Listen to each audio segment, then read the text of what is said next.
Volatility 25 index, right? The previous time I made an analysis on this particular indices was when the market, gave us a clue. So briefly, let me just briefly highlight our zones and why volatility 25 index is making the move it's making right now. So most of these indices are largely dependent on technical analysis, because it is an algorithm that was created to mimic the forex market. That is to say that we are going to prioritize or maximize the power of technical analysis. So first things first is to analyze the direction of the market, the current direction and where it is headed. So first things first is to draw our trend line.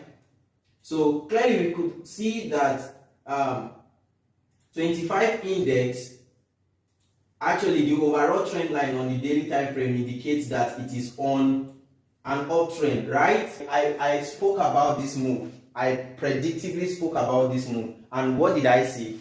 I saw, something interesting. For those of you who have been following me, you understand that I love market mechanics so much. And what is the major catch in market mechanics? Market mechanics has to do with major supply, immediate supply and immediate demands. That is to say that if you want to enjoy trading most of these assets in the forex market and in synthetic indices, right?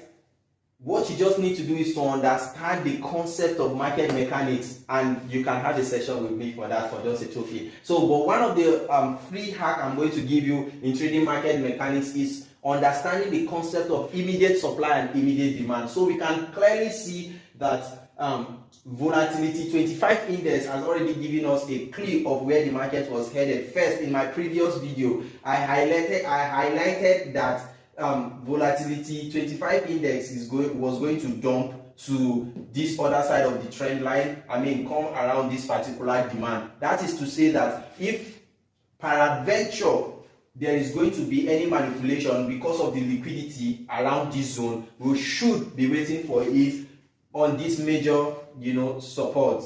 At this major support. So volatility 25 index is going to keep dumping, right? It's going to keep dumping for now until it gets to